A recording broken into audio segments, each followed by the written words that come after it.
Maintenant, dernière famille de molécules organiques. Donc, on en voit deux des quatre. Dans la prochaine capsule, on verra les deux autres. Ici, on va parler des glucides. Donc là, on n'est plus dans les lipides, on change complètement. On est dans les sucres.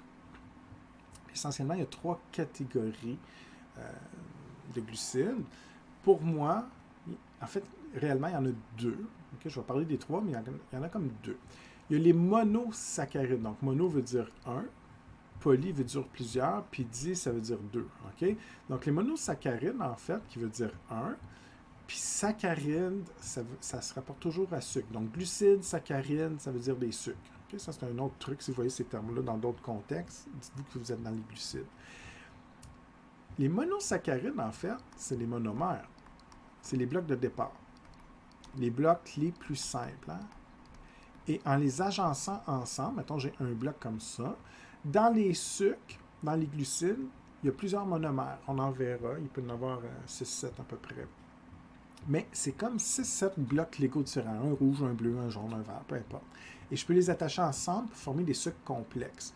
Donc, les monosaccharides monomères, c'est les formes simples, alors que les disaccharides, c'est des formes complexes. Le di veut simplement dire que j'ai attaché deux monomères ensemble.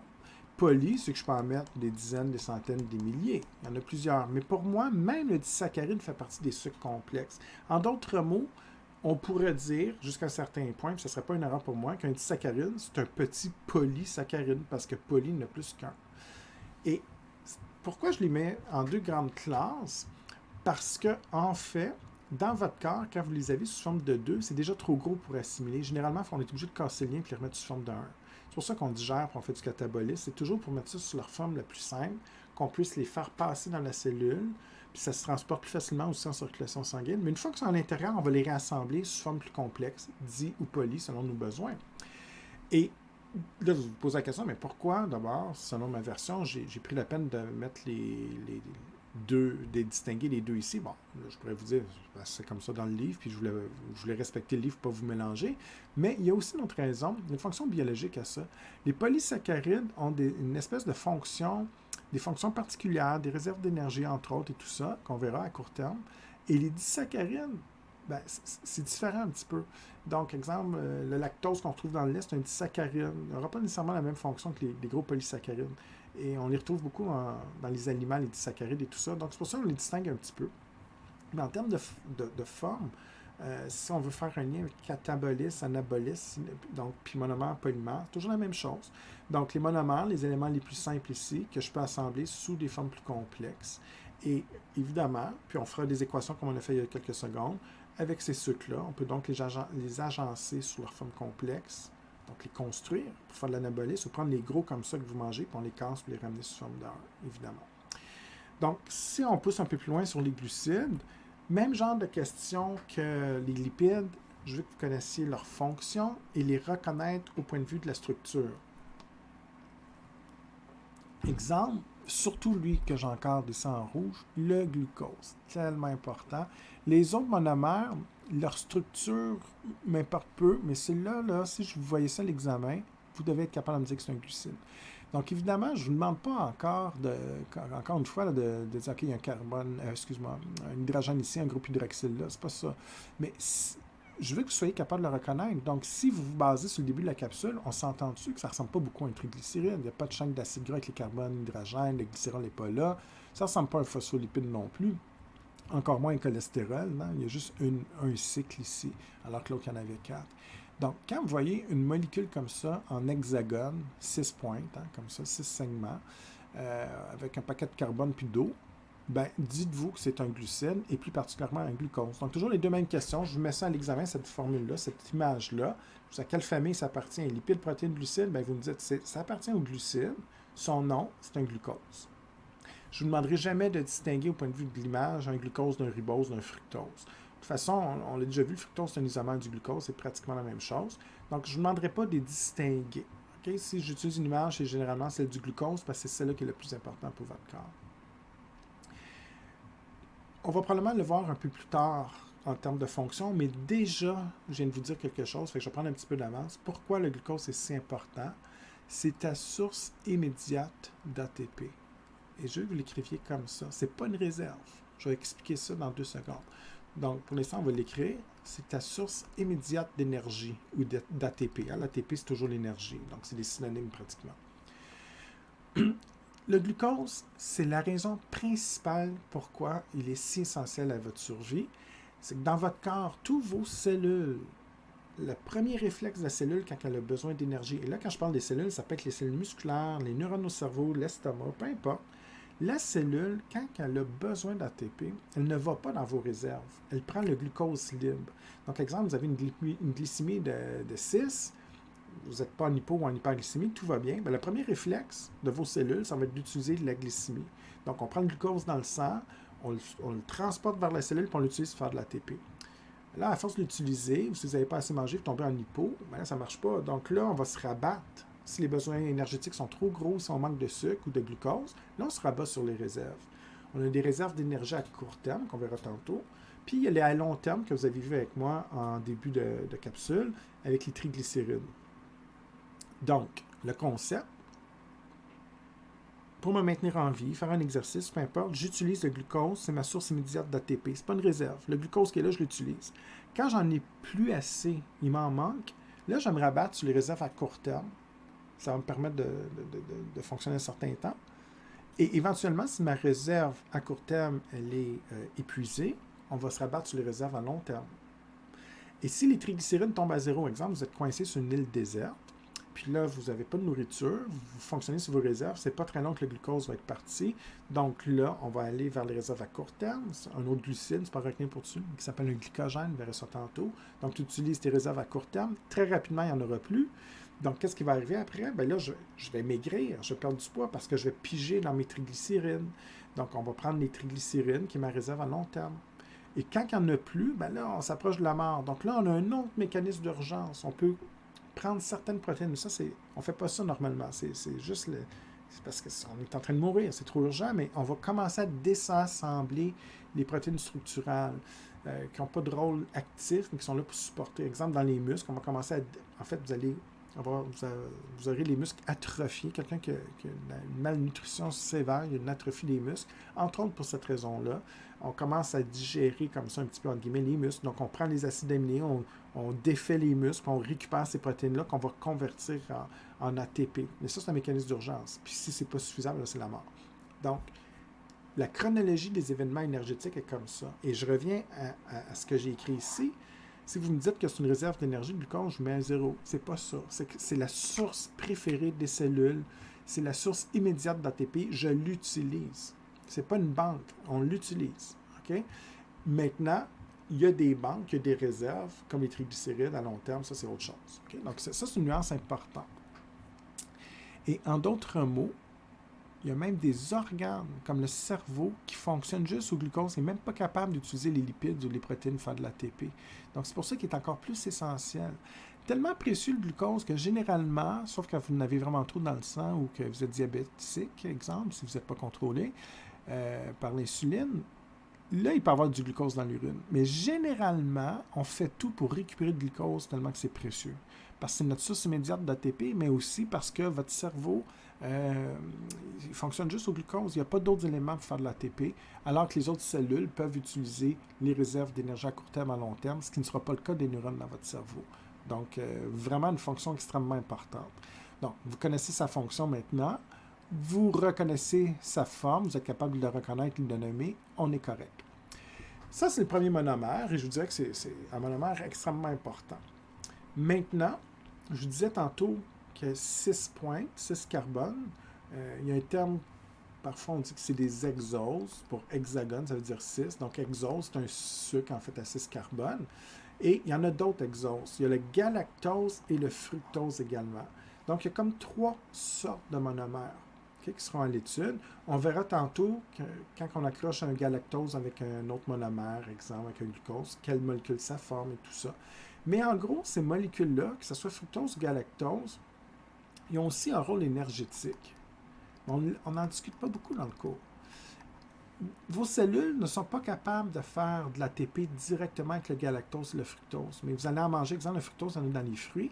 Et qu'est-ce qu'on fait généralement? On ne parle pas de métabolisme dans le cours, mais juste pour le fun, très rapidement, je ne ferai pas l'équation, là, mais rapidement, ces molécules-là peuvent être converties en glucose. Et là, on fait de l'énergie.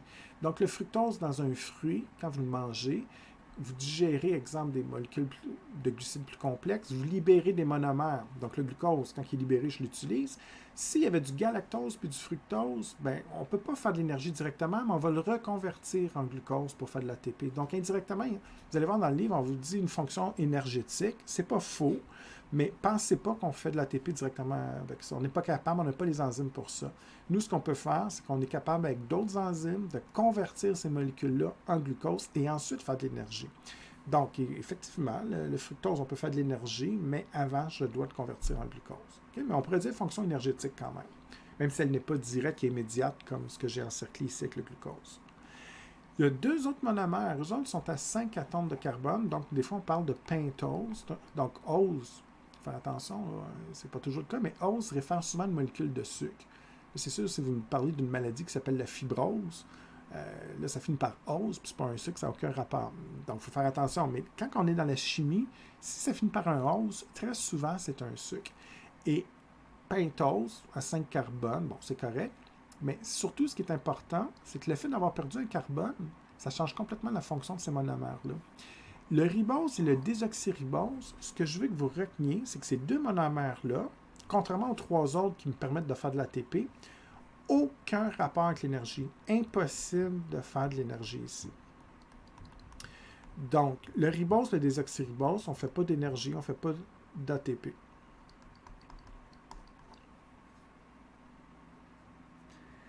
À quoi ils servent? Essentiellement, c'est des monomères que quand j'accroche ensemble, vont pouvoir me permettre de construire des molécules très complexes. Donc, c'est pour faire de l'ADN. Donc, c'est des monomères. Le ribose et le désoxyribose, c'est des monomères qui vont être utiles pour fabriquer des polymères d'ADN ou d'ARN, donc pour l'information génétique. ADN ou ARN. L'ARN, vous ne connaissez pas ça, on en reparlera dans la prochaine capsule, mais dites-vous que c'est des molécules associées à l'information génétique. Donc ça, c'est des monomères qui ont un rôle complètement différent des trois autres, hein, donc les autres qui ont 6 carbones.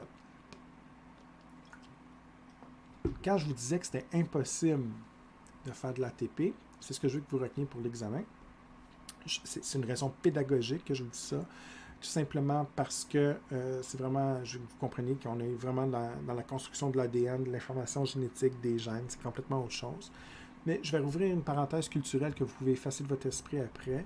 Quelqu'un qui fait de la biochimie avancée ou de la biologie moléculaire avancée, ou qui va à l'université ou qui lit des livres plus forts que ce qu'on a en classe, va se rendre compte que c'est pas vrai ce que je viens de dire. Et il y a des mécanismes très particuliers, des voies très d'urgence, on va dire, qui permettrait de créer un 6e carbone et de le reconvertir en glucose. C'est possible dans certains cas, assez exceptionnel, on va dire, pour notre cours. Donc, je voulais le mentionner parce que c'est la vraie vie, mais dans mon cours, la vraie vie n'est pas toujours là. Et ce qui est important pour nous autres, comme c'est un cours de base, on commence, puis qu'on est aussi en soins infirmiers, donc c'est pas toujours important, la biologie moléculaire avancée, là, ça ne nous touche pas vraiment. Donc, vous me dites dans le cours qu'on n'utilise pas ça de façon générale pour faire de l'énergie, et vous avez tous vos points, je comprends bien, c'est ça qui est important. Et on s'en sert surtout pour construire des molécules plus complexes, comme l'ADN. Donc, vous les avez tous, vos monomères de sucre, ce que j'appelle les monosaccharides. C'est donc vos 5 blocs de départ, c'est la forme la plus simple. Ce qui me reste à vous expliquer, c'est comment on va les accrocher ensemble, comment on va les attacher pour former quel type de molécule avec quel type de fonction, et de les reconnaître aussi visuellement comme toujours. Donc, en gros, le premier monomère le plus important, glucose, source immédiate d'ATP. Je peux avoir un autre monomère, donc un bloc simple galactose, fructose, que je pourrais indirectement utiliser pour convertir en glucose et faire de l'énergie. Les deux derniers monomères à 5 carbone, ribose, désoxyribose, aucun rapport normalement dans l'énergie, c'est plus pour faire de l'ADN ou de l'ARN, donc on les attache ensemble pour fabriquer des molécules complexes qu'on appelle l'ADN. À partir de cette diapo, on va parler justement des différents polysaccharides et éventuellement les disaccharides, donc les molécules un peu plus complexes. En d'autres mots, comment les monomères que je viens de vous présenter vont s'associer ensemble pour former différentes molécules. Donc, encore une fois, je vous demande d'être capable de reconnaître visuellement ces molécules-là, plus particulièrement le glycogène. Okay? Je ne demande pas de faire la différence entre l'amidon et le glycogène, mais je veux que vous soyez capable de reconnaître le glycogène par rapport à un glucose. Et en fait, un glycogène, c'est quoi? Si on veut simplifier, c'est une multitude, donc plusieurs glucoses, tout simplement. Puis quand je dis plusieurs, là, c'est vraiment beaucoup, on le voit ici. Imaginez-vous, là, ce que j'encercle ici, c'est un glucose. Donc ça serait comme le monomère. Mais quand je vais l'accrocher avec des milliers et des milliers de glucoses ensemble, là, on va former une molécule complexe qui s'appelle le glycogène. Donc, dans ce cas-ci, ce que vous voyez, en fait, c'est plusieurs glucoses accrochés et qui va former des espèces de molécules comme ça. C'est évidemment un polysaccharide ou un polymère de sucre très complexe, puisqu'il a une taille conséquente. Maintenant, la question, à quoi ça sert? Là, vous avez noté réserve d'énergie à court terme. Donc, il faut faire attention, ce n'est pas une réserve d'énergie à long terme comme les triglycérides. Et je vais aller plus loin que ça. La réserve est limitée et elle se fait essentiellement dans deux organes, qu'on va parler pendant la session aussi, et je veux que vous le sachiez, c'est important, ça va revenir dans votre travail également. Donc, dans le foie, c'est un organe extrêmement important qui a plusieurs fonctions, mais une de ses fonctions, c'est de stocker le glycogène, donc réserve d'énergie à court terme, et c'est lui qui va contrôler justement, sous l'action de différentes hormones, le fait qu'on fait des réserves de glycogène ou d'énergie, ou soit qu'on les utilise, évidemment. Et l'autre organe, c'est en fait les muscles squelettiques. Donc, exemple, les muscles associés à votre squelette, ça veut dire les muscles de vos bras, de vos jambes, exemple. Donc, les muscles squelettiques, c'est simplement pour les distinguer des muscles qui vont être dans les organes, qu'on appelle des muscles lisses, exemple l'estomac ou les autres organes.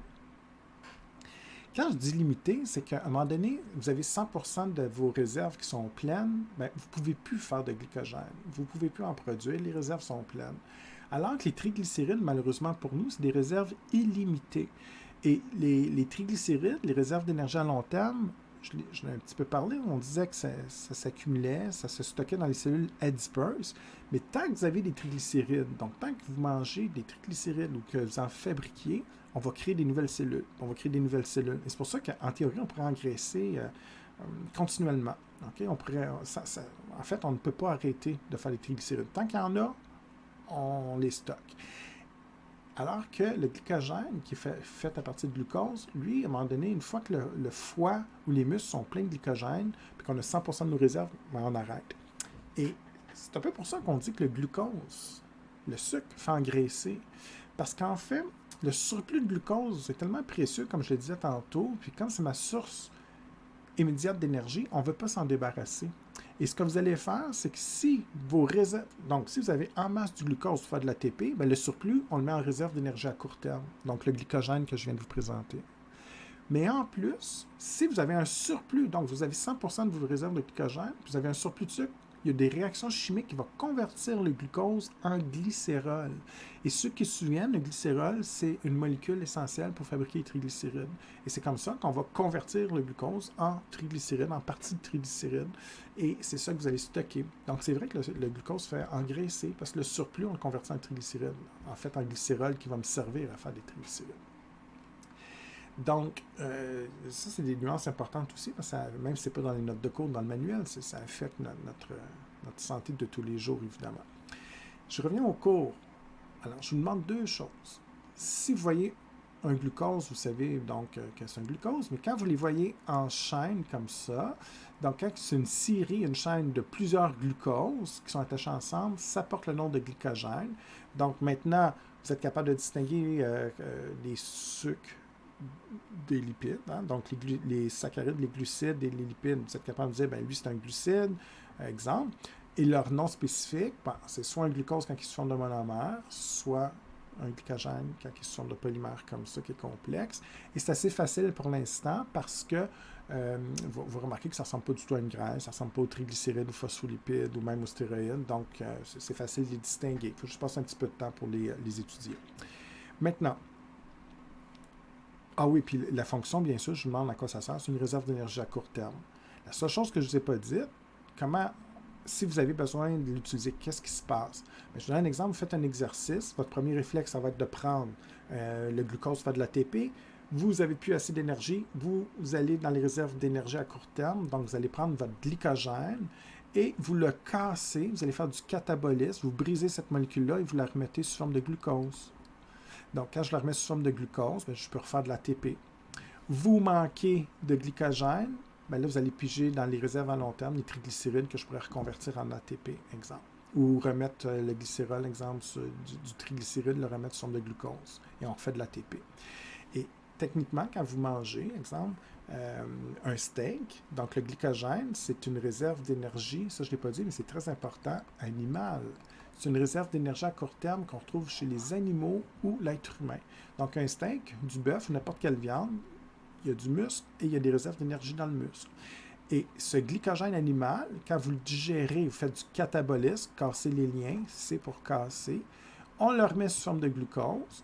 Et une fois que ce glucose va se ramasser dans le foie ou les muscles, on va faire de l'anabolisme, on va le ramener sous forme de glycogène. Quand vous allez faire un sport ou quand vos besoins métaboliques s'élèvent ou quand, exemple, je ne sais pas, vous sautez 2 repas, donc vos besoins métaboliques, de certains points de vue, sont plus élevés parce que vous manquez de nourriture, bien, ou que vous jeûnez, ou peu importe. Mais dans ce cas-là, on va les piger aussi dans nos réserves à court terme, justement, pour se maintenir en santé en termes d'ATP. OK, donc glycogène, réserve animale, réserve d'énergie à court terme, c'est un gros polymère formé à partir de glucose. Donc, plusieurs monomères de glucose sont attachés ensemble. L'amidon, qu'on retrouve chez certains végétaux, notamment les patates, okay, le riz, exemple, et tout ça, c'est des grands polymères de glucose aussi. Donc, c'est plusieurs glucoses aussi. Mais ce que je veux que vous distinguiez maintenant, c'est une réserve d'énergie végétale. Je ne vous demande pas de reconnaître le dessin. Tout ce que vous savez, c'est plusieurs glucoses. Puis ceux qui ont un bon œil, vous allez voir, ça ressemble beaucoup à du glycogène, mais il y a des ramifications, il y a des espèces de branches comme ça un peu partout qui vont se former. Et ce qui est assez étonnant, à cause de ces branches-là, ça va changer la forme. Et vous savez quoi? Vous n'êtes pas capable d'utiliser l'amidon comme réserve d'énergie. Vous ne pouvez pas stocker d'amidon dans le foie ou les muscles. Simplement parce qu'on n'a pas les enzymes qui reconnaissent cette forme-là. La forme 3D du glycogène est différente de la forme 3D de l'amidon. Et c'est comme une clé et une serrure. La bonne clé pour la bonne serrure, bien, les enzymes, c'est un peu comme notre clé. La molécule ici, les 2 polymères, c'est donc des serrures. Et dans le corps humain, on a les enzymes qui reconnaissent la bonne serrure, les clés bonne serrure, donc les bonnes molécules ici, qui est le glycogène. Mais cette même enzyme ne reconnaît pas du tout l'amidon. Et c'est pour ça qu'on ne peut pas la stocker, qu'on ne peut pas l'utiliser comme réserve d'énergie à court terme, contrairement aux végétaux. Et ça vous étonne, vous vous dites, ouais, mais c'est juste un paquet de glucose. Effectivement, c'est toujours du glucose attaché sous forme de polymère complexe, mais la forme est trop différente pour qu'on puisse l'utiliser. Donc, ce que vous devez savoir à l'examen, l'amidon qu'on retrouve dans le riz, les patates, bien, ça sert à quoi? C'est une réserve d'énergie, mais pour les végétaux. Et voici donc la question à 100 $. Si je ne peux pas l'utiliser sous forme d'amidon, à quoi ça sert? Pourquoi, moi, manger de l'amidon? Est-ce qu'il y a une fonction pour moi, l'amidon dans les patates, par exemple, le riz? Est-ce que je peux l'utiliser? Et la réponse est oui. Et je vous pose la question, à quoi ça peut bien être utile pour un humain si je ne suis pas capable de l'utiliser comme réserve d'énergie? C'est très simple. Posez-vous la question suivante. L'amidon est fait de quoi? Bien, dans le fond, l'amidon, c'est une série de glucose. OK? Donc, ici, j'ai un glucose, un autre glucose, c'est des milliers de glucoses. Quand vous mangez l'amidon, on a des enzymes cataboliques. Je n'ai pas d'enzymes pour la fabriquer, l'amidon, pour la mettre sous forme de réserve, mais j'ai des enzymes digestives qui vont casser les liens. Et la question, c'est si je brise les liens comme ça, puis je digère l'amidon, qu'est-ce que je vais libérer en bout de ligne? Du glucose. Et donc, la digestion du riz de la patate me permet de briser les liens, de libérer du glucose. Et qu'est-ce que je fais avec le glucose après? Bien, ça dépend. Je peux faire de l'ATP si j'en ai besoin, ou je peux le mettre en réserve.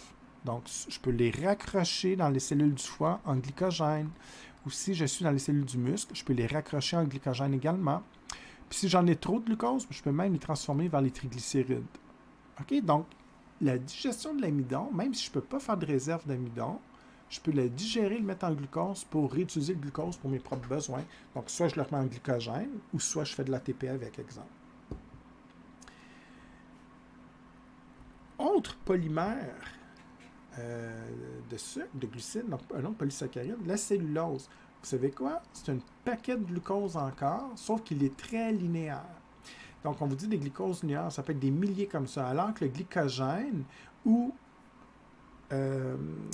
l'amidon faisait des branches ou était torsadé, là, on est vraiment avec des lignes. Et ce qui est assez étonnant, en fait, la cellulose, son rôle, c'est vraiment la paroi des cellules végétales. Donc, je vous disais tantôt, une cellule végétale, exemple cytoplasme, noyau, membrane cellulaire de phospholipides comme nous autres, mais il y a comme une couche supplémentaire qu'on appelle la paroi pour protéger la cellule. Okay? Et les cellules végétales n'ont pas de cholestérol dans la membrane, contrairement à l'humain ou les animaux, parce que justement, il y a une grosse paroi protectrice, alors que nous, on a du cholestérol pour protéger la membrane. Maintenant, c'est donc pas une fonction énergétique. Hein? La cellulose ne sert pas à faire de l'énergie pour les végétaux, c'est l'amidon qu'ils utilisent. Par contre, ça donne une paroi solide qui protège la cellule végétale. Est-ce que ça a un rôle chez l'être humain? Bien, oui puis non. Le point ici est extrêmement important, c'est indigestible. On n'est pas capable de casser le lien. Pourquoi? Contrairement à l'amidon, on n'a pas d'enzyme catabolique qui casse le lien. Il n'y a aucun être humain sur Terre qui a d'enzyme qui reconnaît la forme linéaire. Et c'est tellement, encore une fois, c'est fort la chimie parce que vous dites, oui, mais c'est des glucoses. Donc, c'est la forme 3D, la façon qu'ils vont s'agencer. Quand j'ai des glucoses attachées sous forme de glycogène, je suis capable de digérer ça, de le casser, puis d'en reconstruire. J'ai les deux types d'enzymes. Quand les mêmes glucoses sont sous forme d'amidon, je suis capable de digérer, mais je ne suis pas capable d'en reconstruire. J'ai juste une enzyme qui digère, mais je n'ai pas l'enzyme qui construit. Puis quand c'est de la cellulose, je n'ai aucune enzyme. Je ne peux ni la casser, donc je ne peux pas la digérer, puis je ne peux même pas en construire. Donc, ça passe tout droit. Les grosses molécules de glucose comme ça, vous n'êtes pas capable de les digérer, contrairement, par exemple, aux bovins, aux vaches, qui ont des enzymes très puissantes. Et c'est pour ça que les herbivores sont capables d'aller chercher leur énergie en mangeant de l'herbe. Ils ont des enzymes puissantes. La vache qui a plusieurs estomacs, plusieurs poches, en fait, qui permet de la digestion et tout, bien, ils ont un système digestif complètement adapté pour casser ces liens-là, pour aller chercher le glucose, faire de l'ATP avec le glucose, comme nous autres. C'est juste que nous, on n'a pas cet équipement-là. Nous, on est obligé d'aller le chercher dans le glycogène, exemple, ou à la limite l'amidon. Donc, voilà pour ça. Hein? Donc, génétiquement, on est vraiment fait avec les enzymes pour digérer le glycogène dans les viandes. Puis, à la limite, l'amidon dans certains végétaux pour aller faire notre énergie. Maintenant, la question, est-ce important pour l'être humain? Oui. Donc, quand vous entendez le terme fibre, mangez vos fibres, monsieur un tel ou madame un tel, c'est extrêmement important pour votre santé. Mais en fait, il faut se dire les vraies choses. Des fois, j'entends toutes sortes d'éléments. En fait, les fibres, c'est la cellulose. Bon, pourquoi c'est important? Pour l'énergie, pour les vitamines, c'est complètement faux de dire ça à votre patient, contrairement à la mentalité populaire, parce que c'est pas digestible, les fibres. Vous n'êtes pas capable de digérer, donc vous n'allez pas faire de l'énergie avec ça. Quelqu'un qui mangerait juste des fibres, il est mort. Il ne peut pas faire de glucose. De toute façon, c'est impossible, on ne mangerait pas juste ça. Mais s'il y avait juste de la cellulose ou des fibres. Et en même temps, je ne peux pas faire d'énergie. Puis quand vous me dites pour les vitamines, il n'y a pas de vitamines, c'est du glucose. C'est un monomère de sucre. Donc, c'est pour faire de l'énergie, mais je ne suis pas capable de le digérer. Alors, à quoi ça sert? Une seule chose, prévenir la constipation. En d'autres mots, là, comme vous n'êtes pas capable de digérer, ça va remplir rapidement votre intestin. Et si vous remplissez votre intestin, bien, le principe d'évacuer les selles, c'est très simple. C'est simplement, donc, de pousser. Hein? Donc, si l'intestin est plein, puis j'amène du nouveau matériel en provenance de l'estomac, bien, ça va pousser sur le matériel, sur les déchets qui sont déjà stockés là. Donc, ça va forcer l'évacuation. Là, la personne va avoir envie d'aller à la salle de bain, puis elle va éliminer les déchets, les sels. Et c'est juste pour ça. C'est que si, exemple, vous travaillez avec les personnes âgées, donc déjà le métabolisme, c'est plus difficile, puis tous les processus biologiques sont au ralenti, puis c'est un peu plus dur, puis certaines maladies et tout mangent moins, bien, peut-être que lui, son volume, sa régulation de production de sel est affectée, et ça peut être extrêmement dangereux. On peut se contaminer si on n'élimine pas les sels assez régulièrement. Donc, puis ça peut être souffrant aussi. Parfois, il faut opérer pour aller chercher, débloquer et tout ça. Donc, l'idée, très simple, vous mangez de la cellulose parce que vous n'êtes pas capable de la digérer. Si vous ne la digérez pas, bien, ça remplit les selles. Si ça remplit les selles, je m'excuse, très mal expliqué, ça remplit l'intestin. Et si ça remplit l'intestin, bien, ça permet d'éliminer plus facilement les selles, donc on prévient la constipation. C'est le seul intérêt biomédical, en fait. Mais d'un point de vue biologique ou biochimique, moi qui n'ai pas en soins infirmiers, qui n'ai pas médecin, qui n'ai pas infirmier, rien de ça, qui est biologiste, pour moi, si j'oublie l'aspect médical, ça n'a pas d'intérêt biochimique ou biologique. On ne peut rien faire avec ça, contrairement à tout ce que je vous ai présenté pour l'instant. Mais d'un point de vue médical, justement, le fait de ne pas pouvoir digérer, ça me permet de contrôler, de réguler l'élimination des selles. Toujours dans le même ordre d'idée, donc dans les monomères polymères de sucre, là, donc glucose, glycogène, le métabolisme du glucose et du glycogène est extrêmement important pour nous parce que, comme je le disais tantôt, c'est une réserve d'énergie à court terme. Donc, continuellement, on a des signaux hormonaux chimiques qui vont dire au corps et aux muscles, au foie en fait et aux muscles, fabrique du glycogène ou utilise son glycogène. Donc, il faut être familier un petit peu avec toujours l'anabolisme, le catabolisme, mais dans quel contexte qu'on va faire un ou l'autre. Et là, il y a deux nouveaux mots typiques qui est relié au catabolisme ou anabolisme, mais ici de façon plus précise au glycogène. Donc, je vous ai parlé beaucoup de synthèse qui veut dire fabrication, mais il y a un autre terme en biologie qui est utilisé pour dire fabrication, genèse. Exemple, si je vous dis spermatogenèse, quand vous allez faire le système reproducteur, ça veut dire on fabrique des spermatozoïdes ou ovogenèse, ovocyte chez la femme. Donc, genèse veut toujours dire fabriquer. Alors, si vous voyez cette appellation-là quelque part, dites-vous qu'on construit, on fabrique quelque chose. Et si vous voyez le terme lyse, peu importe, même si vous ne savez pas glyco que ça veut dire, mais lyse, ça veut dire une destruction, une dégradation. Et généralement, quand vous voyez gluco, ça veut dire glucose. Mais quand vous voyez glyco, ça réfère généralement au glycogène. Et si c'était juste de moi, je ferais apprendre juste les latines grecques ou latines ou grecques que je viens de faire, parce que ça vous donne un avantage. Mais je ne le fais pas, puis mes collègues ne le feront pas, puis c'est correct. Donc, c'est pas grave que vous ne sachiez pas ce que genèse ou lyse veut dire, mais ça peut tellement vous aider des fois dans le cadre de votre travail, des fois, mais aussi des examens et tout. Fait que littéralement, vous ne vous souvenez pas trop, parce que c'est des mots compliqués pour vous. Là, tu dis, ah oui, glyco, glycogène, genèse. Donc, je fabrique du glycogène. Et vous savez que le glycogène, on voit toujours avec le monomère, un bloc, c'est le glucose. Puis si je le mets sous forme de molécules complexes, ça s'appelle du glycogène. Donc, si je vous dis glycogenèse, on fabrique du glycogène, ça veut dire que je passe de la forme simple à complexe. C'est littéralement de l'anabolisme. C'est une réaction chimique de construction. Donc, toujours la même idée avec l'eau, l'ATP et tout, sauf qu'au lieu d'y aller général, on a un terme pour dire spécifiquement qu'on construit des molécules de glycogène. On part de la forme simple, glucose, vers la forme complexe. Il y a un terme que je n'ai pas beaucoup utilisé, mais si on fait un retour en arrière, puis quand on vous parlait des lipides, je peux prendre un glycérol, 3 chaînes d'acides gras pour fabriquer un triglycéride. C'est de l'anabolisme aussi. Okay? On a même fait une équation là-dessus. Mais on pourrait dire que, de façon plus précise, c'est de la lipogenèse. Pourquoi? Parce que lipo pour lipide, genèse, construction, on construit des lipides. Donc, c'est la même logique si jamais vous voyez le terme lipogenèse. Si vous voyez glycogenèse, c'est fabriquer du glycogène. À l'inverse, je peux faire du catabolisme.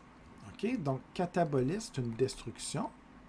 Si je vous dis glycogénolyse, c'est une destruction du catabolisme spécifique du glycogène. Donc, je prends une grosse molécule de glycogène et je le casse en petits morceaux, je le remets sous forme de glucose. Donc, on dégrade le glycogène, on utilise la réserve. Et dans ce cas-ci, on va parler de glycogénolyse. Même chose, je pourrais vous dire l'hydrolyse, la digestion d'un triglycéride, puis on le met sous forme simple, un glycérol plus 3 acides gras, ça pourrait être de la lipolyse. Ce que je n'ai pas dit en début tellement, je l'ai dit très vite, là, mais en début de capsule, lipolyse, lipo pour lipide, lyse destruction, on dégrade la molécule complexe, triglycéride, en forme plus simple. Donc, c'est vrai pour tout. On pourrait dire protéogenèse. Écrivez pas ça, on le verra un autre jour, mais protéogenèse, je construis des protéines. Protéolyse, je détruis les protéines. Okay? Donc, c'est toujours la même logique, toujours les mêmes termes. C'est juste le préfixe qui change pour nous dire qu'est-ce qu'on fait. Donc, si je reviens à mon acétate, glycogénèse, c'est de l'anabolisme. On fabrique du glycogène. Je vous l'ai dit tantôt, je l'ai fait écrire. Dans le foie et essentiellement les muscles squelettiques, on prend, c'est ça qui est important, c'est quand vous êtes en excédent de glucose qu'on va fabriquer des réserves. Donc, techniquement, c'est quand vous mangez ou vous ne mangez pas. C'est évidemment après un repas. Quand vous mangez, et vous avez beau manger très santé et de contrôler votre diète de façon sévère, vous êtes toujours en excès quand vous mangez pour tous les nutriments. Les vitamines, acides aminés, glucose, il y en a toujours plus que nos besoins. Quand on mange, c'est normal. Et c'est pour ça qu'on va les métaboliser, les stocker, les utiliser ou faire des réserves. Okay? Maintenant, la glycogénolyse, c'est toujours dans le foie et les muscles squelettiques, mais là, on va hydrolyser, faire du catabolisme, comme je disais tantôt. Et généralement, c'est quand nos besoins énergétiques, quand on fait du sport, donc quand on a besoin de faire de l'ATP, ou si vous sautez des repas. Donc là, ou pendant la nuit, vous en faites tous de la glycogénolyse, vous mangez, grignotez peut-être un peu le soir, mais quand vous allez dormir, vous êtes, je ne sais pas moi, 8, 9, 10 heures à dormir. En tout cas, je vous le souhaite, c'est peut-être pas le cas de beaucoup d'entre vous, mais malgré tout, même si vous avez des nuits courtes, OK, vous n'avez pas assez de glucose pendant la nuit pour vous maintenir en vie. Donc, qu'est-ce qu'on fait? On va aller piger dans nos réserves, glycogénolyse, on utilise le glycogène qu'on casse par le catabolisme pour remettre en glucose. Donc, ce n'est pas toujours dans le cas des exercices, ça peut être simplement quand on dort, parce qu'on ne mange pas pendant cette période-là, c'est une période où on est à jeun. Si vous sautez des repas, si vous faites des diètes très sévères et vous êtes en sous, vous n'avez pas assez de calories en fait pour vous maintenir pour une journée, oui, vous allez perdre du poids, mais en même temps, au point de vue métabolique, ben, ça déstabilise, on va faire plus de glycogénolyse que de glycogénèse, évidemment. Donc, on utilise un ou l'autre, généralement, selon les situations que vous allez vivre. Et le schéma qui est ici résume exactement ce que je viens de dire. Ben, des fois, on dirait que ça vous mélange. Hein? Donc, on passe du glucose sous forme de glycogène où on revient. Je vais tout résumer ces deux acétates-là. Donc, tout ce que je viens de dire, ce qui est important, je le fais ici. Et si ce que je fais au tableau est clair pour vous autres, ben, vous êtes blindés pour l'examen, c'est juste ça que je vais vous demander. Donc, il faut savoir quand on utilise la glycogénèse et la glycogénolyse. Première des choses, le truc que je vous donne, posez-vous la question tout le temps. Peu importe les situations que j'ai inventées ou trouvées à l'examen, dites-vous, est-ce que je veux faire des réserves d'énergie sous forme de glycogène, donc stocker, ou est-ce que j'ai besoin d'énergie, donc aller piger dans les réserves? C'est juste ça la question. C'est simple comme ça. Et si vous le réfléchissez comme ça, vous allez toujours savoir si vous allez faire de la glycogénèse ou de la glycogénolyse. Parce que très souvent, chez les étudiants, c'est pas toujours clair et c'est normal. Vous êtes stressé à l'examen et tout, et vous partez à l'envers. C'est dommage parce que c'est souvent des points facilement gagnés quand je pose des questions là-dessus. Vous avez bien étudié, vous savez tout sur le bout des doigts, mais vous me dites la situation inverse, et là, vous avez 0, exemple, sur 5. C'est fâchant parce que c'est pas parce que vous n'avez pas étudié, c'est juste que vous avez mal compris la question, vous ne comprenez pas si vous allez faire ou utiliser des réserves. Donc, exemple, si je vous donne un exemple très clair, en fait, si vous faites du sport, des exercices, vous êtes stressé, vous sautez des repas, donc vous êtes à jeun, ou vous ne mangez pas assez, pour X raisons, vous avez un métabolisme qui est activé, donc métabolisme plus actif, peu importe. Je pose la question. Si vous avez besoin, en fait, vous faites du sport, vous ne mangez pas, c'est quoi le point commun, là, où le métabolisme augmente, donc les besoins énergétiques augmentent? Quand je fais du sport, est-ce que vous allez engraisser ou maigrir? Si quelqu'un me dit, je commence à faire des réserves, moi j'arrête de faire du sport. Si en jouant au hockey, je commence à pogner 10 livres à chaque fois, bon, je vais arrêter ça. Mais, non, c'est le fun de jouer au hockey, mais vous comprenez, c'est qu'on s'entraîne des fois pour maigrir ou se maintenir en santé, pas pour engraisser. Fait que ça n'a pas de sens. Quand on réfléchit, pas besoin d'apprendre tout par cœur. Mais non, je vais maigrir si je fais du sport parce que mes besoins d'ATP, d'énergie, fait que je vais aller piger dans mes réserves. Par contre, si je mange trop, j'engraisse. La personne qui me dit je mange de plus en plus, je maigris, il y a un problème. Là. Il y a autre chose qui ne fonctionne pas. Donc ici, c'est ça l'idée. Vous faites du sport, vous ne mangez pas, vous avez un métabolisme dans le tapis, on augmente nos besoins en énergie. Et si j'ai besoin d'ATP, d'énergie, je vais la chercher où? Bien, dans mes réserves. Je vais prendre un peu de glucose, mais très rapidement, il n'y en aura plus. Donc, ces situations-là m'amènent à des situations d'anabolisme ou de catabolisme. Et c'est ça qui est difficile pour vous autres. Mais regardez bien, si on y réfléchit, j'ai besoin de mes réserves. Donc, j'utilise les réserves à court terme ou à long terme. Pour l'information, ici, comme je suis dans le glycogène, on va parler des réserves d'énergie à court terme. Seulement. Donc, est-ce qu'on s'entend pour dire que si je ne mange pas assez, que je puisse faire du sport intense, j'ai besoin d'ATP, Et comme j'ai besoin d'ATP, je vais aller chercher mes réserves et je vais les remettre, donc mes réserves à court terme qui s'appellent le glycogène. Qu'est-ce que je fais? Je vais retransformer mon glycogène en glucose. C'est du kata ou de l'ana? C'est du catabolisme. Plus précisément, on appelle ça de la glycogénolyse. Littéralement, dans le foie, les muscles, exemple, mettons au niveau du foie, je prends des gros polymères de glycogène qui servent de réserve d'énergie à court terme et je le remets sous forme de glucose. C'est du catabolisme parce que comme j'ai beaucoup de besoin d'énergie à cause du sport ou que j'ai pas assez mangé, je vais faire du catabolisme, plus précisément de la glycogénolyse. Je casse mon glycogène en glucose que je vais réutiliser pour faire de l'ATP. C'est pour ça qu'en début de capsule, je vous disais que c'est une réserve d'énergie à court terme. Parce que vous n'allez pas faire 3 heures de marathon avec ça. Vous allez faire un sport intense, vous allez tenir quelques minutes avec vos réserves à court terme. Donc, si vous commencez à courir, quelques secondes, vous prenez votre glucose. Ensuite, vous tombez sur la glycogénolyse. Vous allez utiliser pendant les quelques minutes suivantes votre glycogène qu'on remet en glucose. Et si vous arrêtez de courir après quelques minutes, c'est correct. Juste avec le glycogène, on a pu fonctionner. Mais si vous faites un sport sur des heures, bien là, évidemment, vous fait quelques minutes, c'est pas suffisant. Alors là, on va se rabattre sur les triglycérides et les réserves à long terme. C'est pour ça qu'on dit court et long terme, et c'est pour ça que je vous achalais pour l'examen. Bien, c'est important le mot court et long terme, parce que c'est pas du tout le même processus et c'est pas le même objectif, en fait. Okay? Donc, en gros, c'est ce qui va se passer lorsque vous êtes en besoin d'ATP, besoin d'énergie et tout ça. Maintenant, toujours avec la même question, si je pars à l'inverse, si vous mangez un repas, vous mangez, c'est à peu près le seul exemple que j'ai, okay? On mange. Est-ce que quand vous mangez, vous utilisez votre réserve ou vous faites des réserves? Donc, c'est toujours la même question et tant que vous posez cette question-là, ça devient très simple. On va faire des réserves. Et si je fais des réserves, qu'est-ce que je fais? En fait, je prends un glucose que je vais accrocher, additionner à un autre glucose, etc. Et je vais les transformer sous forme complexe, une molécule complexe. Donc, je prends plusieurs monomères de glucose que je vais accrocher ensemble sous forme de glycogène. C'est ce qui va se faire dans le foie et les muscles squelettiques.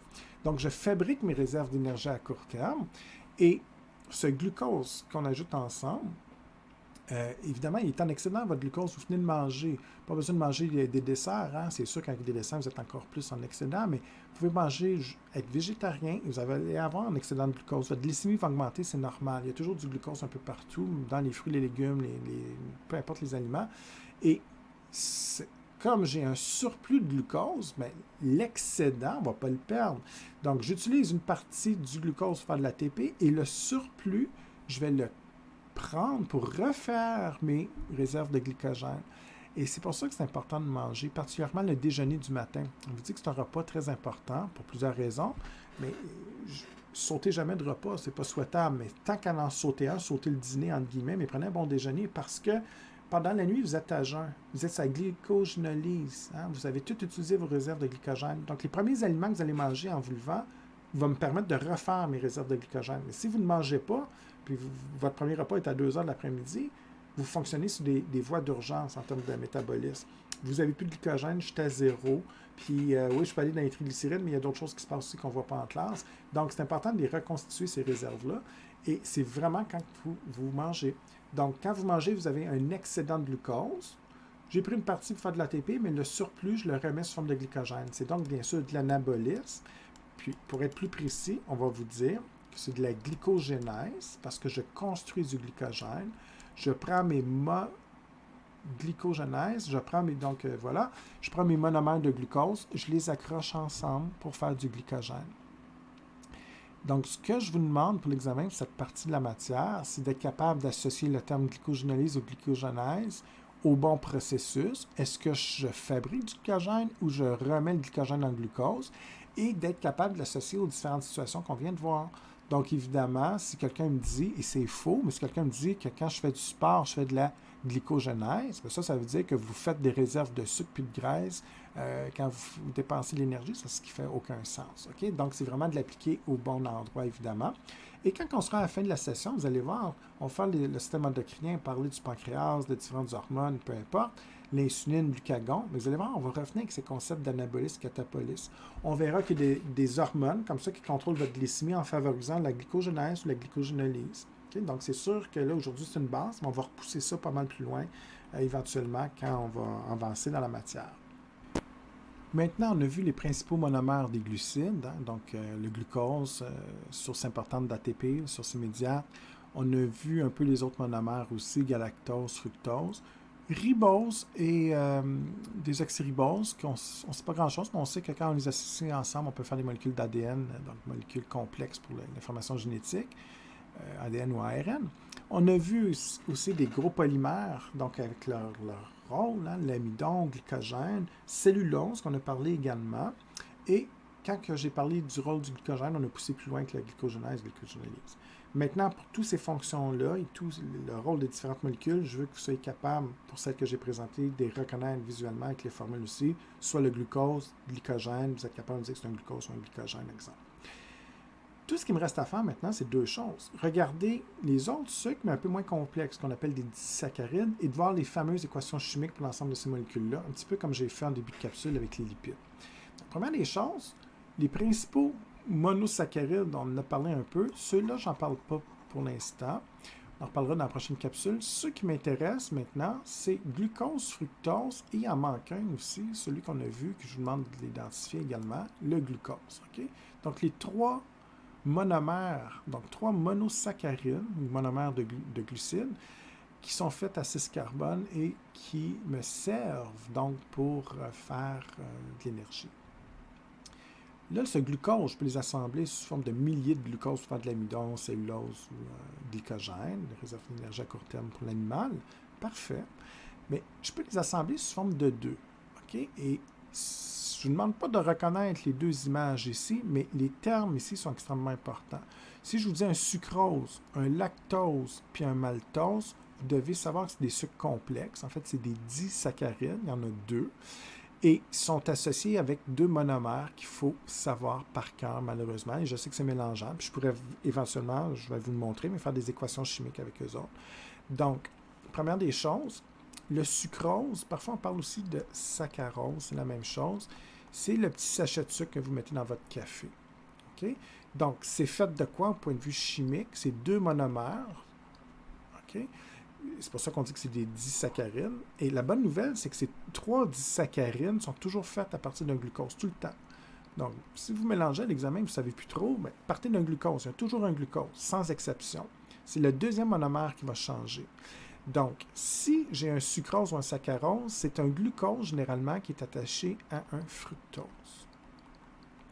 C'est le sucre qu'on retrouve souvent dans l'industrie du sucre raffiné, dans les desserts, les bonbons. Mais on peut en retrouver aussi dans les fruits, okay, ou d'autres aliments. Il peut y avoir du fructose associé ou non au glucose, exemple. Donc, quand j'attache un glucose à un fructose, ça devient un sucre complexe, peu complexe, mais quand même plus complexe, qu'on dit un disaccharide, et le nom spécifique, c'est un sucrose. Dans le lait, c'est sucré également. Il y a un sucre plus complexe qui s'appelle aussi un disaccharide, qui s'appelle le lactose.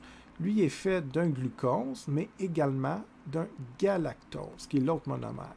Donc, en d'autres mots, je peux attacher un galactose, un premier monomère, à un glucose, et l'association des deux fait une molécule, un disaccharide, donc un peu plus complexe, qu'on appelle le lactose. Donc, si vous prenez un produit laitier, vous buvez du lait, fromage, peu importe, bien, le lactose, c'est exactement ça. Donc, c'est un sucre un peu plus complexe dans le lait. Donc, on ne le retrouve pas dans les fruits comme le sucrose, mais même chose. Et si vous le cassez, bien évidemment, vous libérez un glucose. Donc, c'est une source de sucre, évidemment. Et le maltose, lui, c'est simple, c'est deux glucoses accrochés ensemble. Donc, deux monomères de glucose, ça fait un maltose, ce qu'il faut savoir également.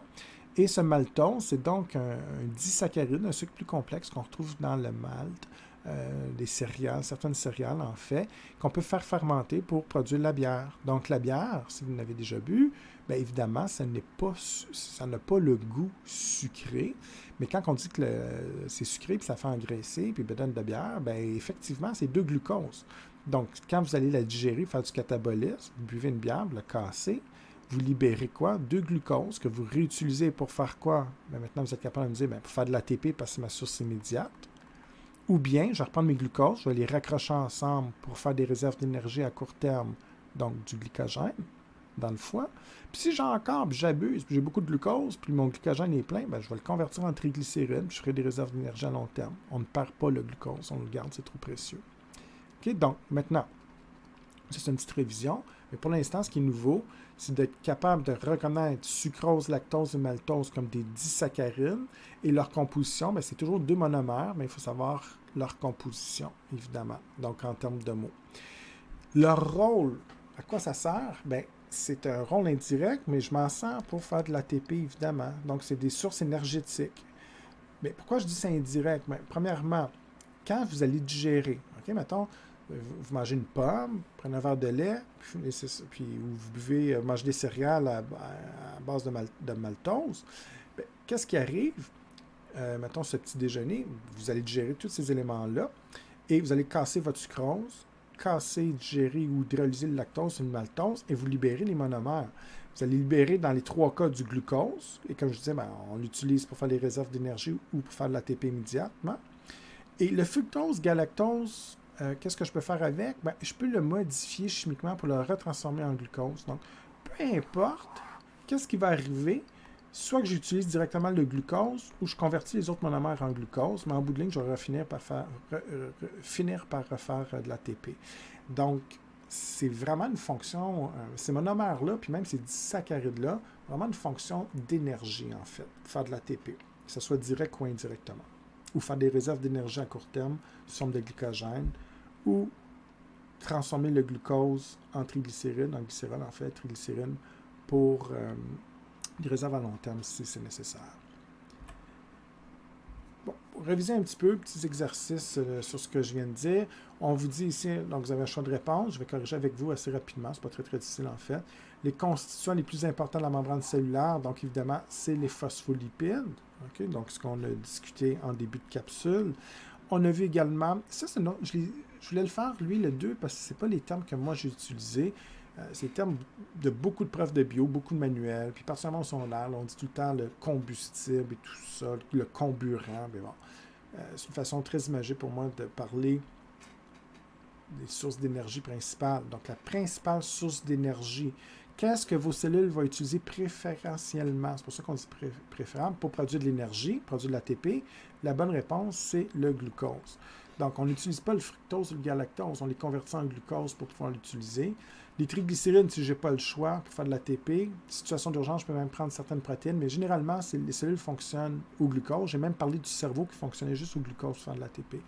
Donc, combustible, c'est une façon imagée de dire, ben, je prends le glucose, je le brûle pour faire de l'ATP, un peu comme je mettais du bois dans le feu, je brûle le bois pour faire du feu. Le feu, c'est ton ATP. C'est correct, mais combustible, pour moi, ça a toujours été un terme un peu... c'était bon pour le niveau secondaire. Je sais que vos profs ont parlé comme ça, mais c'est pas qu'on brûle vraiment. Hein? C'est une façon imaginative parce qu'on utilise de l'oxygène dans nos réactions chimiques, de respiration cellulaire, pour faire de l'ATP, ce que vous allez étudier un jour. Donc, faire attention. Si vous voyez ce terme-là, c'est correct, mais laissez-vous pas mélanger. Des fois, j'ai des étudiants qui sont complètement mélangés parce que combustible, ils ne le voient pas. Donc, c'est vraiment l'utilisation de glucose pour faire de l'énergie sous forme d'ATP qui est important de comprendre.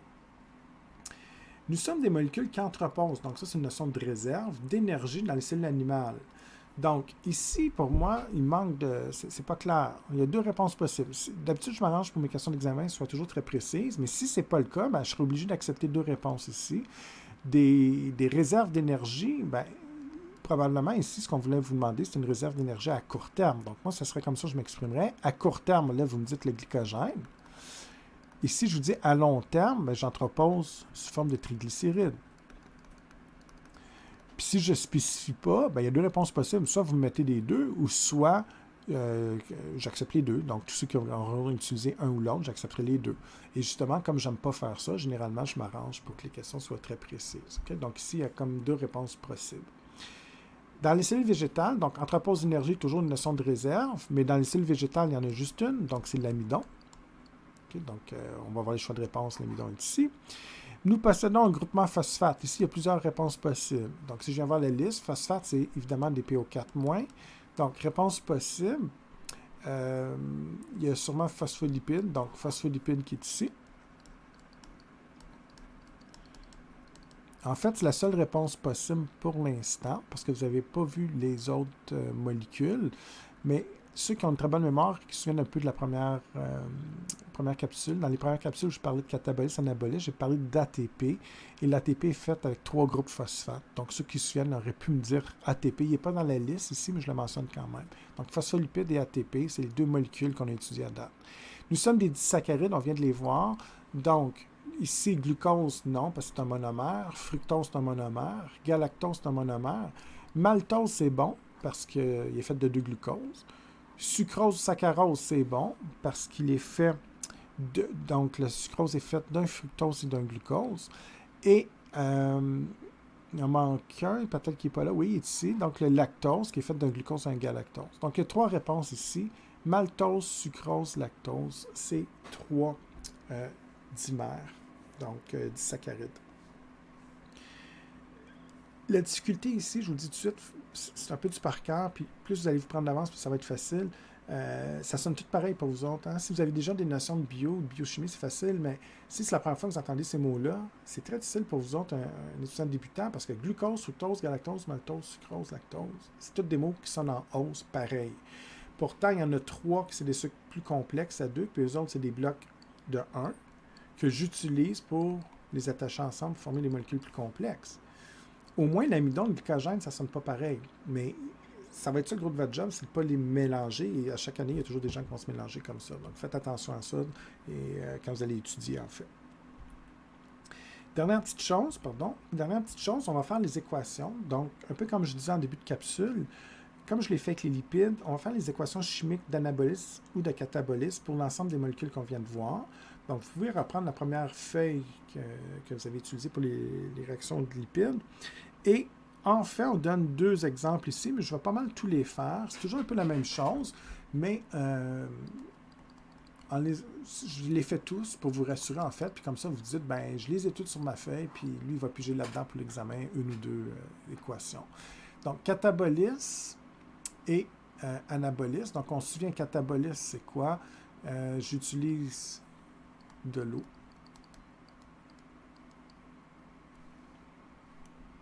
Mais je vais prendre... En fait, j'utilise de l'eau. Et je fais quoi en termes d'ATP? Ben, c'est toujours le contraire. Si j'utilise de l'eau, ben, l'autre, il produit l'inverse. Donc, il produit de l'ATP. Puis, évidemment, l'anabolisme, c'est le contraire. Donc, si je vous dis que vous mangez, vous digérez un verre de lait, OK? Donc, le sucre du lait, vous vous souvenez, c'est du lactose. Comme c'est du catabolisme ou de l'hydrolyse ou de la digestion, ben, je pars du...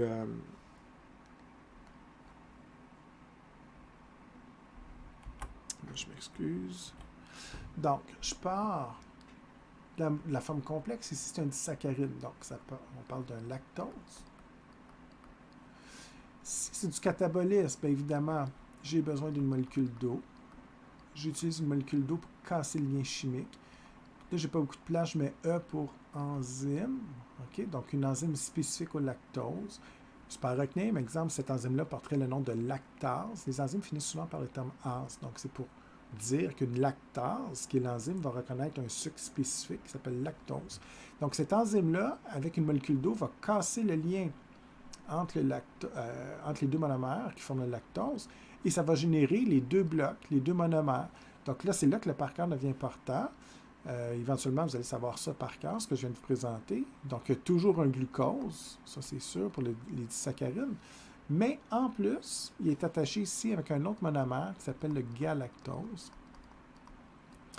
Et comme c'est une réaction de catabolisme, on va libérer une molécule d'énergie sous forme d'ATP. On dit que c'est une réaction exothermique parce qu'elle libère de l'énergie.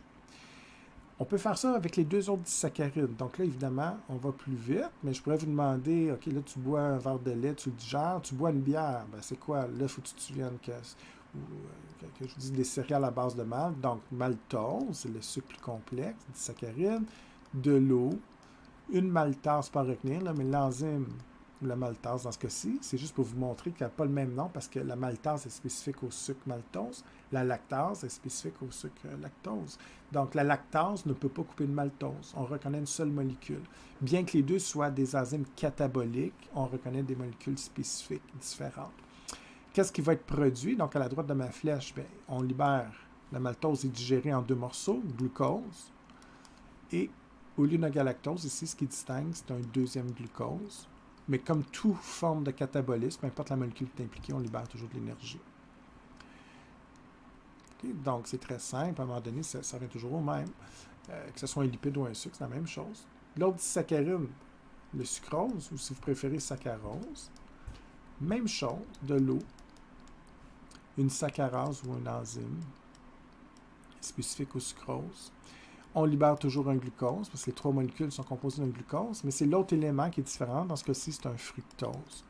Et comme c'est du catabolisme, ben, on libère de l'ATP également. Aussi simple que ça. Maintenant, on a fait les disaccharides. Si on fait un polysaccharide, un polymère, puis je vous disais, ben, vous mangez, vous prenez une bière et un steak, OK, on digère la maltose, puis si vous prenez le steak, ben, il y a du glycogène. Donc, le glycogène, c'est la molécule la plus complexe. Là, c'est beaucoup plus que deux. Hein? Ce n'est pas des disaccharides comme lactose, maltose, sucrose. C'est des milliers de glucose. Donc, c'est beaucoup plus gros. Mais l'idée est la même. Il faut prendre la forme complexe. Donc, ici, à ma gauche, les sucres complexes que je casse. Et le glycogène, comme je vais le digérer, l'hydrolyser, je vais prendre donc une autre molécule d'eau, toujours dans le catabolisme. Une autre enzyme spécifique qui reconnaît le glycogène. Ça libère un glucose, plus un autre glucose. Et là, on fait attention, si vous mettez deux glucoses à l'examen, j'aurais tendance à vous mettre mal, OK? Parce que deux glucoses, ça fait un maltose. Donc, moi, je ne sais pas si vous savez qu'il y en a beaucoup ou juste deux. Si vous mettez ça comme ça, c'est du maltose, OK? Donc, il faut vous faire une distinction. Soit que vous m'en mettez un troisième, soit que vous mettez des petits points pour dire qu'il y en a beaucoup. Des fois, il y a des gens qui le mettent entre parenthèses puis mettent un N pour dire indéterminé. Peu importe. Qu'il y en ait au moins trois ou plusieurs, vous marquez d'autres, peu importe, mais que ça soit clair qu'il y en a plus que deux. OK? Et évidemment, c'est du catabolisme, donc on libère de l'énergie. Okay? Donc, c'est pas plus compliqué que ça. C'est les principales molécules qu'on a vues aujourd'hui. L'autre type de question que je peux vous demander, c'est que pour les mêmes produits, je peux vous demander la réaction d'anabolisme. Donc, on peut construire du glycogène dans le foie. Donc, si je vous dis, après avoir mangé, Stéphane fabrique des réserves de glycogène au niveau du foie, comment on va, quelle équation va illustrer ça? Bien là, on peut le faire ensemble. Donc, je vais changer de couleur juste pour distinguer mes réactions chimiques anaboliques. Il faut se souvenir, là c'est un aide-mémoire, mais éventuellement l'anabolisme, peut-être c'est déjà le cas, tant mieux. Sinon, éventuellement, en étudiant, vous savez que c'est l'inverse du kata. Donc, on va produire, en fait, j'allais dire, je vais le mettre dans le même sens que l'autre, pas que ça soit mélangeant. Donc, on va produire une molécule d'eau. Mais si je produis une molécule d'eau, je fais l'inverse, je vais utiliser l'ATP. Donc ça, c'est une chose que je n'ai pas dite, ça allait de soi, mais vous remarquez que l'ATP et l'eau ne peuvent pas être du même côté de la flèche. Tout le temps, un à gauche ou à droite. Je vais en avoir quand même quelques-uns à l'examen qui vont me mettre du même bord. C'est juste impossible. À la limite, donnez-vous une chance. Vous en souvenez pas, c'est pas grave. Vous avez une chance sur deux de vous tromper. Mettez l'eau d'un bord, l'ATP de l'autre, puis on espérera que c'est bon si vous en souvenez pas. Mais une chose est sûre, si vous me mettez tous les deux du même bord, c'est sûr que c'est pas bon. C'est zéro, c'est sûr. OK? Donc, quand c'est l'hydrolyse, la catabolisme, l'eau est à gauche, ben, je l'utilise. Dans l'anabolisme, il va être à droite parce que je vais faire quoi? Bien, je vais la produire, cette molécule d'eau. Donc, si je repars, mettons, je vous dis, on fabrique du lactose, peu importe, bien que ce n'est pas des exemples qui sont nécessairement réalistes chez l'être humain, donc dans certains cas, oui, on peut faire du glycogène, mais il y a certaines de ces molécules qui ne seront pas produites, on n'a pas les bactéries ou les enzymes pour les produire, donc je changerai mon contexte de question, ce n'est pas nécessairement réel. Mais peu importe, je vous dis fabriquer, synthétiser, peu importe le contexte, si je veux faire du lactose, ben, j'ai besoin de quoi Donc, il faut se souvenir que le lactose, c'est la molécule complexe. Fait que je pars de mes deux blocs. Fait que c'est la réaction inverse, en fait. Là, je vais partir d'un glucose plus un galactose. J'ai besoin d'énergie, donc l'ATP vient à la gauche, contrairement à tantôt. Et si je suis à la gauche, parfait, les deux s'attachent ensemble, je produis mon lactose. Je libère une molécule d'eau, donc comme je la produis, elle s'en va à la droite. Et ben c'est ça, c'est tout simplement ça.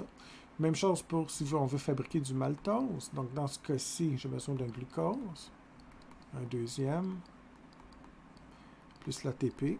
Là, j'ai oublié d'écrire sur la flèche, mais toujours l'enzyme. Donc, il y a toujours une enzyme spécifique. Des enzymes métaboliques, mais qui vont être différentes d'une réaction à l'autre. Car sans enzyme, la réaction chimique ne se fera pas. Très important d'avoir l'enzyme pour faire la réaction. Et en bout de ligne, je viens de construire une molécule plus complexe qui s'appelle maltose. Et je libère de l'eau, bien sûr. Troisième élément, sucrose.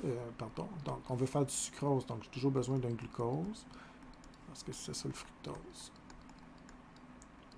L'ATP, l'enzyme, et j'ai produit le sucrose, qu'on appelle parfois le saccharose, et je libère toujours de l'eau. Finalement, je termine avec le glycogène. Donc, si vous voulez faire une réserve de glycogène, bien, j'ai besoin d'aller chercher du glucose au niveau sanguin. Donc, le foie récupère le glucose que vous avez mangé ou qui est libre. Et là, on en met plus que 2, parce que 2, ça sera du maltose. Donc, je peux en mettre au moins 3. Ou le deuxième ici, vous pouvez le mettre entre parenthèses avec un petit N, vous me dites qu'il y en a plusieurs, peu importe, tant que c'est clair. Plus de l'ATP donne, donc l'enzyme également, va donner du glycogène plus de l'eau. Donc, vous commencez à comprendre que le nom des molécules change, mais c'est toujours un peu la même logique. Et en fait, la principale difficulté d'expérience, c'est sûr que si vous n'étudiez pas, ben là, on oublie ça, ça va être manqué, mais si vous étudiez bien, la seule difficulté, quand vous allez avancer dans votre étude, c'est de faire attention et de bien voir, de vous poser la question en lisant le texte, un peu comme je vous disais tantôt, parce qu'on fait des réserves, on les utilise, c'est la même chose, et là, ça devient du français. Donc, si vous sentez qu'on prend une molécule complexe et qu'on la casse, il faut vous souvenir c'est quoi le nom de la formule plus complexe, l'hydrogène ou les disaccharides ici, et la remettre sous forme de monomère, et l'eau et l'ATP au bon endroit. Ou si au contraire, on fait de l'anabolisme, on construit, on part avec les bleus ici. Mais des fois, vous partez à l'envers, vous sortez la réaction inverse. Donc, il faut juste faire attention à ça. Alors voilà, ça termine cette capsule. Donc, tout ce qu'il nous restera à faire pour terminer la matière à l'examen, c'est la prochaine capsule, la dernière avant l'examen. Et là, on va faire à peu près la même chose qu'aujourd'hui, mais on va entrer plus en détail dans les deux autres molécules organiques, deux autres familles de molécules organiques qu'on n'a pas vues, donc les protéines et les acides nucléiques, qui incluent également l'ADN. Donc, vous allez voir un peu, c'est à peu près le même genre de questions. Donc, reconnaître les images, connaître leur fonction, leur structure et tout. Et ensuite, vous allez être prêt, vous allez avoir tout ce qu'il faut en main pour l'examen. Alors, vous ne gênez pas, toujours parmi nous pour les questions. Sinon, je vous souhaite un bon travail et on se revoit dans la prochaine capsule.